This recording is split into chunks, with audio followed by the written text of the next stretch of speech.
میرے نبی نے فرمایا جو 3 جمعے مسلسل چھوڑ دیتا ہے وہ میری ملت سے خارج ہو جاتا ہے، میری امت سے خارج ہو جاتا ہے۔ تو میں اپیل کروں گا ان بہن بھائیوں سے جو نماز میں سستی کرتے ہیں، کم از کم جمعہ ضرور پڑھ لیا کریں۔ عورتوں پہ جمعہ فرض نہیں ہے، مردوں پہ فرض ہے۔ تو میں کہا کرتا ہوں جو دوست ملتے ہیں جی نماز نہیں پڑھی جاتی، تو میں ان سے کہتا ہوں ایک نماز 5 میں سے طے کر لو اور ایک جمعہ طے کر دو، 2 نمازیں شروع کر دو۔ جس نے بھی اس پہ عمل کیا وہ 5 وقت کا نمازی بن گیا۔ تو جمعہ کی نماز کے بعد جمعہ سے جمعہ تک کے جتنے گناہ ہوتے ہیں وہ اللہ تعالیٰ معاف فرما دیتے ہیں، اور جو جتنی جلدی جا کے بیٹھتا ہے امام کا خطبہ سننے کے لیے اس کو اتنا زیادہ اجر ملتا ہے۔ تو آج رمضان کا پہلا جمعہ ہے کہ ہم اس کا اہتمام کریں۔ رمضان المبارک میں جنگ بدر ہوئی،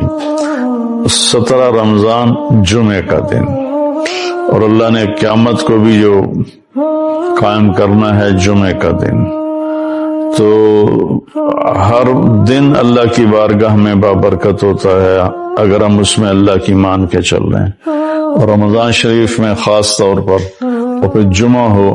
تو خاص طور پر اس میں ہم اپنے عبادت کو بڑھائیں۔ درود شریف جمعے کے دن کا مبارک عمل ہے، کثرت سے درود شریف پڑھنا، اور 300 دفعہ جو درود شریف پڑھ لیتا ہے وہ کثرت میں شمار ہو جاتا ہے، اوپر کی کوئی حد انتہا نہیں ہے۔ ہمارے ایک رشتہ دار تھے، وہ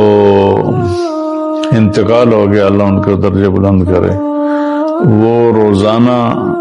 ایک دن میں 10,000 دفعہ درود شریف پڑھا کرتے تھے، ہر وقت تسبیح ان کے ہاتھ میں ہوتی تھی، اور روزانہ 10,000 دفعہ درود شریف پڑھا کرتے تھے۔ تو میرے بہن بھائیوں، میرے عزیزوں، اللہ تعالیٰ نے ہمیں ہر نماز کی بڑی اہمیت بتائی ہے، ہر نماز کی، لیکن خاص طور پر جمعے کی بڑی فضیلت ہے، اور جمعہ بھی رمضان المبارک کا ہو تو اور زیادہ وہ باعث برکت ہے، قابل رحمت ہے۔ تو روزے کا بھی اہتمام ہو اور ساری نمازوں کا اہتمام فرمائیں، کوئی با جماعت پڑھنے کی کوشش کریں، کوئی جماعت سے رہ جائے تو پھر اس کو چھوڑے نہیں، اسے ضرور پڑھ لیں، کہ نماز کی اللہ تعالیٰ نے جتنی تاکید قرآن میں کی ہے اور کسی کی اتنی تاکید نہیں کی، اور اللہ تعالیٰ نے 10 دفعہ اقیم الصلاۃ اقیم الصلاۃ اقیم الصلاۃ وآتوا الزکاۃ، تو 10-12 دفعہ اللہ نے قرآن میں براہ راست حکم کیا اقیم الصلاۃ وآتوا الزکاۃ۔ اور ادھر اللہ پاک کی رحمت کے دروازے کھلے ہوئے ہیں، اللہ کا عرش پہلے آسمان پر ہے، جنت کے دروازے کھل چکے ہیں، جہنم کے دروازے بند ہو چکے ہیں، اور میرے نبی کا فرمان ہے کہ اگر میری امت کو پتہ چل جائے رمضان کیا ہے تو تمنا کریں گے کہ سارا سال ہی رمضان ہو، اتنی اللہ کی رحمت ہوتی۔ اللہ نے فضل فرمایا، صرف 1 مہینے کے لیے ہمیں اللہ تعالیٰ نے اس کا پابند کیا۔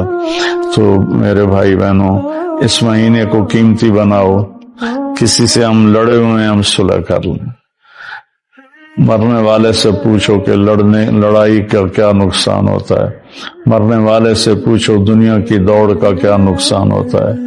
مرنے والے سے پوچھو ماں باپ کی نافرمانی کا کیا انجام ہوتا ہے۔ امام بخاری رحمت اللہ علیہ نے ایک واقعہ نقل کیا ہے کہ ایک گاؤں میں ایک نوجوان کو دفن کیا گیا، تو عصر کے بعد اس کی قبر پھٹتی اور وہ قبر سے نکلتا، اور اس کا چہرہ گدھے کا ہوتا تھا، اور وہ 3 دفعہ گدھے کی آواز میں آواز نکالتا تھا، پھر وہ قبر میں گرتا تھا، قبر مل جاتی تھی۔ تو لوگوں نے اس کی ماں سے پوچھا کہ یہ کیا چکر ہے؟ تو اس کی ماں نے بتایا کہ شرابی تھا، شراب پیتا تھا، تو میں اسے روکتی تھی نہ پیا کر، تو آگے مجھے کہتا تو کیا گدھے کی طرح آوازیں نکالتی رہتی ہے، مجھے نہ سنایا کرو۔